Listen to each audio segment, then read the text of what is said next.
All right, so English again. I hope you are ready. So the next speaker is MAD. And MAD standing for Making a Difference. And he's the CEO and founder of MAD Talks, which is a digital talk, podcast, and learning platform. He's also a media professional. He's a futurist, which is very exciting. And please help me welcome him to this stage. Tariq Qureishy.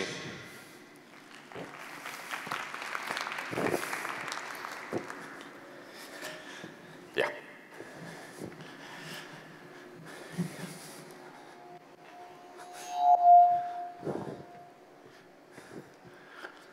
Dzień dobry.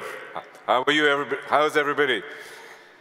This is a very dangerous time. Everybody is flat. So I'm going to...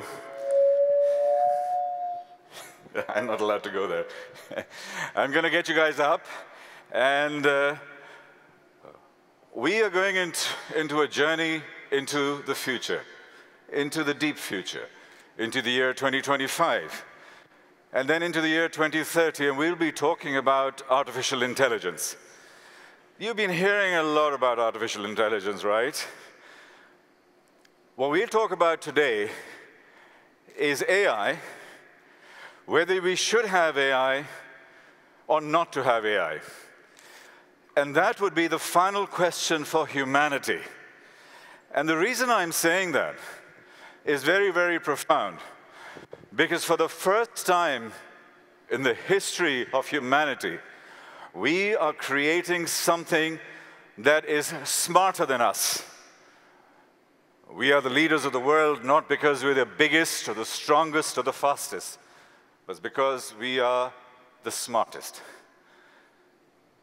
And that is going to be the question today, and we will do a deep dive, and I'll take you on a journey into that. But before we go there, let me share something with you. Let me take you back to 1928 in Poland. It's one of the reasons I feel very inspired, involved, and connected when I come back to Poland. There was this is a love story. And you're wondering, what has a love story got to do with artificial intelligence? There was this lady, her name was Luba. She fell in love with a scientist at Cambridge and got married in 1928. And then she moved to India, out of all places, in 1936, and got a lot of people, saved a lot of people during the Holocaust and going up to the Second World War. This lady is a grandmother, my grandmother from my mother's side. So when I come back here, I actually feel somehow connected. The second part of this story is going to be at the end of this session, because that's the red piece that's actually missing. And then you'll understand how what we're going to be talking about today, how AI is actually connected.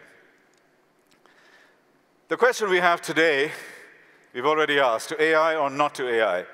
So when you think about the future, what do you think are the one or two most important things that will define our future? Think about it. People say technology, of course. People also say blockchain, cloud, big data, correct? Those are the things you feel will impact the future? Of course it will. But actually, my thesis is entirely different. The fundamental thing that will define the future is not blockchain, is not artificial intelligence, it's not cloud, it's not data. What will define the future is trust, is ethics, is values and humanity. It's pointless to have blockchain if you don't have trust. It doesn't matter how much you can develop as far as biotechnology is concerned if you don't have ethics and values. If you don't have empathy, you can't connect. This is the future skill that we need to have, is about humanity, values, and trust. The second thing is that when there is digital intelligence, artificial intelligence, we need to do as human beings is to develop our brain, our thinking, and our multiple intelligences. We currently use only about 2 or 3, our intelligence, our numerical intelligence, and perhaps some emotional intelligence. But we have about 10 intelligences. We have intelligences like spatial intelligence, spiritual intelligence, physical intelligence, all of the things that we needed to have to keep us alive and keep us successful in the past. We'll talk about all of these things, and I'll do a little case study of Dubai just to sort of give you a flavor, because I live in Dubai, that's where I'm from.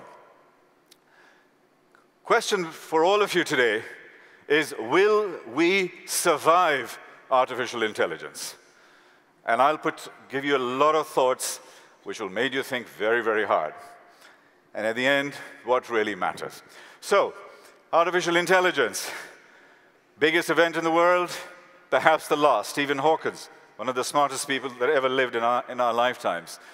Elon Musk says it's even more dangerous than nuclear weapons because it can be weaponized, and we have actually started seeing that. Bill Gates and several others are actually saying exactly this, that AI, uncontrolled, is extremely dangerous. So let's look into the future. When we look into the future, there are dilemmas, and those are the dilemmas we'll talk about today. Because intelligence, or artificial intelligence, will get into what is called artificial general intelligence, which is getting our human traits within machines. Then it goes into artificial superintelligence, where they think for themselves. AGI will probably be there by 2030, and artificial superintelligence by around 2040, 2045. So there is a lot going on there. So let's look at the good side of AI. We can solve the big challenges of the world. We can talk about poverty, healthcare, education, climate. And if we focus our minds towards this, we can actually take on some of the biggest problems in the world and actually solve them. There are more than 1 billion people in the world without even the very, very basic education and literacy. That can be addressed through AI. Simple healthcare, water, nutrition, simple things like that are actually missing in this world. AI can actually do that. AI can also help our businesses, our apps. It facilitates. I was doing a lot of work in the oil and gas sector recently, and you know that they only use about 2 to 5% of their data that they produce, the oil industry. Now, with AI, they can start using more. And it will fundamentally change the oil industry in terms of performance, in terms of optimization, and in terms of enhancing productivity and profitability. Fundamental shift. So not only can we save the world, we can enhance our businesses. I see AI as sort of intelligence augmented, intelligence in abundance, intelligence for everybody. Now, this chart basically shows that companies that were set in the 20th century were designed for the 20th century, and exponentially they are disappearing. And the companies that are for the 21st century are exponentially growing, and that's a great opportunity for the European startup days, because you have huge opportunities of growth, because the old companies are actually going down. We are in the transformation decade. That is where we are at this point in time. So these are some of the positives of AI. We all love AI. I think it's all fun and sexy and so on. Let's look at the other side. What are the problems of AI? Artificial intelligence, by definition, has data bias and prejudice, because that is what we feed into it. So whether it's minorities or color, there are banks in the US that have been fined because their AI has decided not to give these people a loan because they are from a minority, or the black community. This happened in New Jersey. Data bias because the amount of data that can be captured, and you can have Big Brother over you all the time. This is a huge problem as we look at, in the short term, into AI. We know that AI can be weaponized. Weaponized in terms of data, weaponized in terms of robots. One of the first things that we wanted was to have robots not kill human beings. Guess what? There are 50 countries in the world and 20 actively. That is weaponizing and making killer robots today. What happens when these machines become 100 times, 1,000 times, million times smarter than us? Can they turn on us? All the movies that you actually see, it's actually true. You want to see the future? Go to Hollywood. And the last one is jobs. Now, as an optimist, I say that we will replace jobs because always progress has happened. But as a realist, there is a phase, a 10 to 15-year phase, a time period where there will be huge disruption of jobs. And we'll talk about that as we go forward. Now, another area. What are the longer-term issues? Think of nuclear fission. Data with AI can be weaponized just like nuclear fission. In the 1920s and 1930s, what happened was that people wanted to have abundant energy. So the atom was being split with a view to having a lot of energy. Guess what happened? 10 years later, there was a war. 15 years later, two cities got decimated. 500,000 people died and more. And guess what happened? That is when we started, as humans, to start changing things. Now, can we trust us human beings to do the sensible thing? Absolutely not. Because then, for the next 50 years, we had a gun on our heads, and we had the nuclear arms race. We couldn't even control our own production. Think of that with artificial intelligence, a gun on your head. Can we rely on the private sector? Facebook, you know what they've done. Cambridge Analytica, Brexit, Trump. We'll talk about that in a sec. So you've got that. You've got Amazon doesn't deliver to certain areas, and they were fined for that. Facebook did something else in Australia. 12, 13-year-old kids were depressed. They were writing sad and unhappy and whatever. And they actually targeted that group of people because they were more vulnerable to impulse purchases. Now, these are the companies that we've given trust to. Can we depend on them? They're not there to save humanity. They are there to make money. And therefore, we cannot let AI be held in environments with people who can make money. And finally, when AI becomes so good by itself that it produces by itself, that becomes superintelligence, and we have to. So these are some of the issues as I go into the disruption phase of this speech, where you can understand and think about whether we should have AI or not have AI. And if we do have AI, do we have ethics? Do we have values? Do we have morals? Do we have a social and human system that guides it and guides us? We spoke a lot about data. That's the new data tsunami that's coming.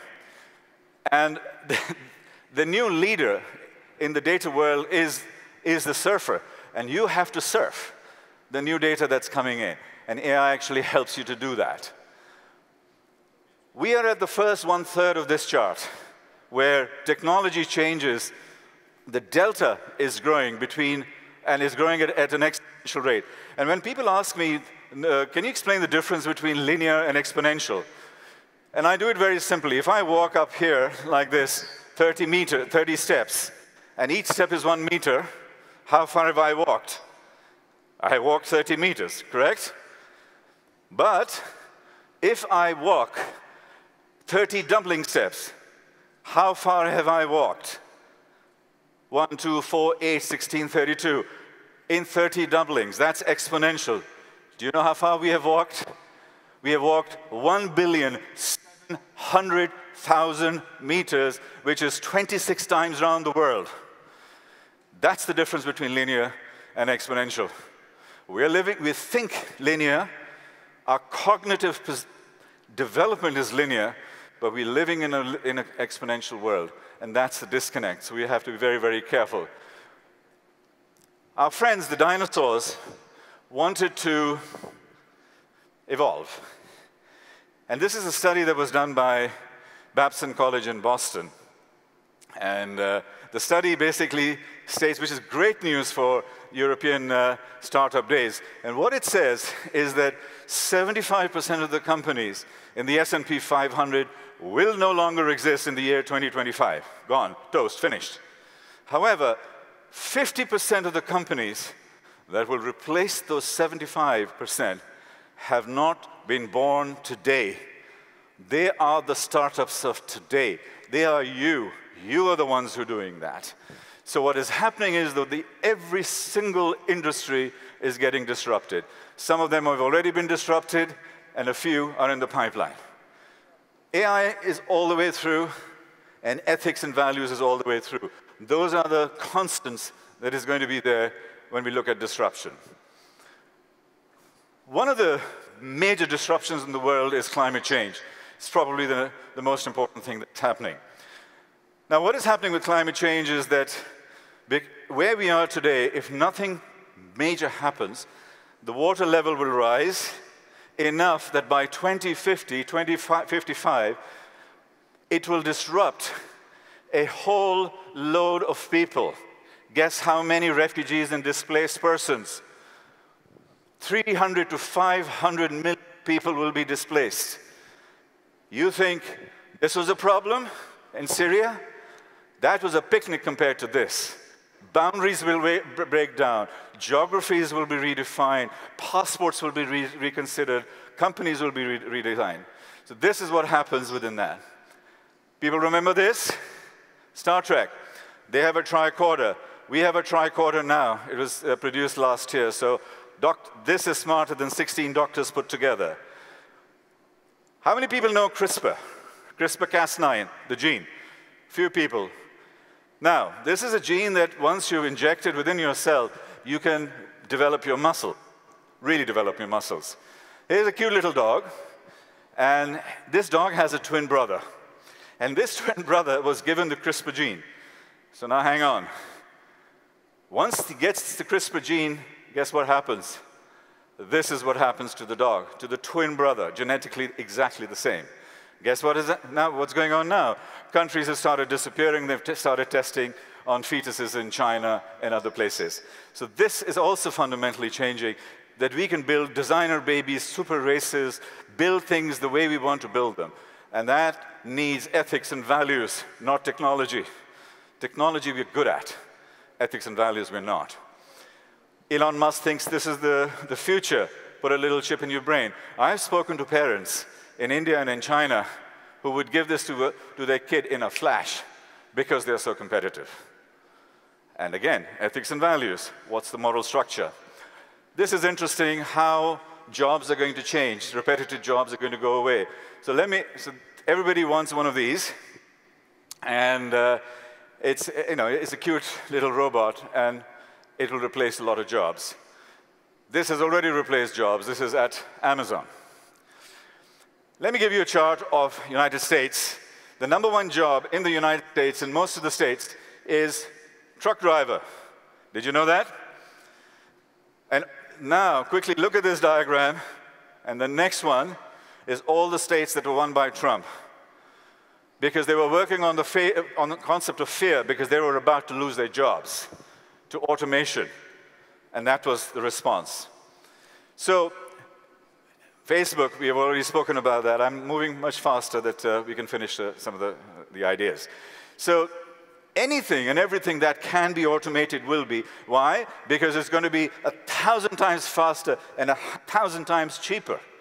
So of course it will be. But every single thing that cannot be automated, ladies and gentlemen, will be 100 times more valuable. Love, empathy, connection, relevance, intuition, heart, soul, spirit, love, hugs, all of these things will become 100 times more valuable. That is where we need to invest. Lots of parents in this room, when you have kids, these are the things you have to ask. If everything is being automated, what happens to all of these things? What happens to inefficiency and chance? Because that's how we learn. And there are some things that shouldn't really be automated. AI or not, government or not, private sector or not, do not automate this particular segments in purpose and meaning and relevance. This must remain with us as human beings. So what I'm doing is talking about fear and hope, as this balance between fear and hope. So if you are all ready for a little laugh, here's a lady, a grandmother. She was put in a self-driving automated Tesla for the first time last year. And see what happens to her. And all she was asked to do was she was asked not to hold the steering. That's all. She was sitting in the car, and she wasn't allowed to hold the steering. Enjoy. I'm scared. Oh, there's cars coming. Oh, there's cars. Ah! Bill, this put me back for me controlling. Oh, dear Jesus. I could never. Oh, where's it going? God damn, Bill. Oh, my God. Oh, this is so scary. Oh, Jesus, this is my first day out, and I'm about to die. Oh, come on, relax. Oh, my God, Bill. I couldn't do it. You get the idea. The only thing she was asked to do was lose control. And the moment we start losing control, we scream. This is not the scream of an old lady. This is the screams of the telecoms companies when things come in. It's the scream of the lawyers when technology comes in. It's the scream of the accountants when it comes in. And we ask ourselves who's in control, them or us. And it's a friend of mine, Celeste. She's a show jumper. And she rides a horse, and she said, my horse is 10 times bigger and 50 times stronger, but I control it. That is how we control our AI. That is how we control our machines. And this is how we need to start thinking cognitively, because there's a cognitive disconnect that we have in our thing. And in the interest of time, I'll quickly run through one segment which you will like, which is on Dubai, and then I will wrap up. I live in this city. This thing is happening in front of our eyes. I lived in one of the apartments on the left-hand side, graduated, and I came there first time 25 years ago. And this has happened in the last 30, 35 years. This is happening, and this city is changing, and it's an experiment. It's not a rich country. It's a small country of 2 million population, but 400,000 local people. And this is what they have produced. This is how they visualize the future. In this future, they have blockchain 100% for all of the government by 2020. An AI minister, a happiness minister, a tolerance minister. And they are focused on those kinds of things because they get that. This is the future, the Museum of the Future they have designed, and some of the new things that they were looking at. Interestingly enough, 53% of the people polled said they want AI to address climate change, which is one of the things that we don't really do that well. And at the end of the day, it's about heart and happiness, and then we go forward. Now, do people know Sophia? Sophia. You know Sophia, right? I hope you're listening to me. That you have been now awarded what is going to be the first Saudi citizenship for a robot. Oh, I would thank very much the Kingdom of Saudi Arabia. So a lot of people have seen this. The important thing is that Sophia has, citizenships are going to change, robots are going to start getting that. So the whole idea of humanity and ethics starts coming in. Now, is Sophia a male or a female? Is it a male or a female? Female, yes? It's not. It's neither male nor female. It's a tin can. It's got wires and stuff, and things are put inside it, and that is what is going wrong. We cognitively are starting seeing robots as being more human. And that's part of the problem of ethics and so on. This is going to be our banks, half man, half horse, centaurs. And one last thing, and then we close. One last thing, literally. I have Mike here telling me to get up. Do I have 2 minutes? All right, with respect. All right, sir. NASA, about 30, 35 years ago, did a study, a case study, creativity versus age. And they said, what happens to creativity as we go into the future, as we become older? Little kid, very high creativity, 95%. And then guess what? We send them to school. It goes down to 50%. Then we send them to college. It goes down to 25%. Then and us, we're at 10% of our creativity. Our schooling system sucks. Our schooling system does not design ourselves for the future, it's designed for the past. Our political systems are for the past. So this has to be replaced, and then put all of these elements, ethics and so on, because all of these are also going down, and that is how we need to bring it back in. And these are the degrees of the future, ladies and gentlemen. This is where we are. So we've seen AI, we've seen all of those elements. Now I'm going to just tell you what happened to my grandmother, looking forward to 2028. Grandma Luba came to India, and with her husband and her son, they set up the biggest pharmaceutical company. It's a multi-billion-dollar pharmaceutical firm in India called Cipla. You can check it out, huge company. They created generic drugs and saved millions and millions of people in that particular process.